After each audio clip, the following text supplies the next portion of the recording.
ইসরায়েলের সাবেক supreme court প্রধান বিচারপতি আহারন বারাক সতর্ক করেছেন যে গভীর জাতীয় বিভেদের কারণে দেশটি গৃহযুদ্ধের দ্বার প্রান্তে পৌঁছে গেছে। চ্যানেল 12-এ দেয়া এক সাক্ষাৎকারে তিনি বলেন, এই বিভেদ নিরসনের জন্য কোনো উদ্যোগ নেওয়া হচ্ছে না, বরং সংকট আরও তীব্র হচ্ছে।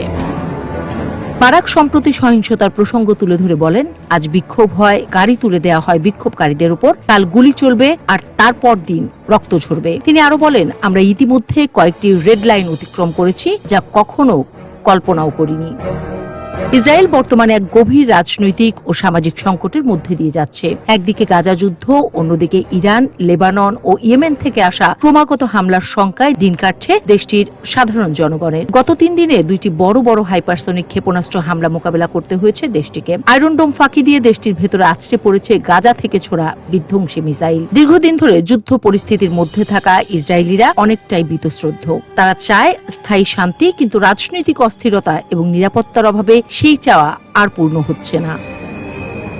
এমন পরিস্থিতিতে প্রধানমন্ত্রী বেনিয়ামিন নেতানিয়াহুর বিরুদ্ধে ক্ষোভ বেড়েই চলেছে। অনেকেই নেতানিয়াহুর পদত্যাগের দাবিতে রাস্তায় নেমেছেন। তাদের অভিযোগ, নেতানিয়াহু তার ব্যর্থতা ঢাকতে যুদ্ধ পরিস্থিতিকে দীর্ঘায়িত করছে এবং এতে সাধারণ নাগরিকরা সবচেয়ে বেশি ক্ষতিগ্রস্ত হচ্ছে। প্রতিদিনই রাজধানী তেল আবিব সহ দেশ জুড়ে বিক্ষোভ হচ্ছে, যেখানে সাধারণ মানুষ, নিরাপত্তা বিশ্লেষক এবং সাবেক সেনা কর্মকর্তারাও অংশ নিচ্ছেন। তাদের দাবি, যুদ্ধবন্দীদের দ্রুত ফিরিয়ে আনা হোক এবং অবিলম্বে নেতানিয়াহু সরকার পদত্যাগ করুক। গত কয়েক মাস ধরে ইসরায়েলের মানুষ সাইরেনের শব্দে ছুটোছুটি করতে করতে ক্লান্ত এবং বিরক্ত। দেশটির শহরগুলোতে হামলার আশঙ্কা নিত্যদিনের বাস্তবতা হয়ে উঠে। ইয়েমেনের হুথি প্রায়ই ক্ষেপণাস্ত্র ও ড্রোন হামলা চালাচ্ছে। গাজা থেকে পাল্টা হামলা হচ্ছে, যা পরিস্থিতিকে আরও অস্থিতিশীল করে তুলছে। সাম্প্রতিক সময়ে ইরান থেকে ইতিহাসের সবচেয়ে বড় হামলা মোকাবিলা করেছে ইসরায়েল, যা দেশটির প্রতিরক্ষা ব্যবস্থার উপর গুরুতর চাপ তৈরি করেছে। এর ফলে আয়রন ডোম প্রতিরক্ষা ব্যবস্থা নিয়েও শঙ্কা তৈরি হয়েছে। যদি ইসরায়েল আরো বড় হামলার মুখোমুখি হয়, তবে প্রতিরক্ষা ব্যবস্থা কতটুকু কার্যকর হবে তা নিয়ে বিশেষজ্ঞরা প্রশ্ন তুলেছেন। এই অস্থিরতার মধ্যে ইসরায়েলি সমাজে গভীর বিভাজন তৈরি হয়েছে। একদিকে ডানপন্থী নেতানিয়াহু সমর্থকরা যুদ্ধ চালিয়ে যাওয়ার পক্ষপাতে, অন্যদিকে বামপন্থী ও সাধারণ জনগণের একটি বড় অংশ এই যুদ্ধের অবসান চায় এবং সরকারকে ব্যর্থ হিসেবে দেখছে। প্রতিদিনই রাস্তায় নেমে নেতানিয়াহুর সরকারের পতনের দাবিতে বিক্ষোভ হচ্ছে। সেই সঙ্গে গাজায় আটক ইসরায়েলি বন্দীদের ফেরত আনারও দাবি জোরালো হচ্ছে।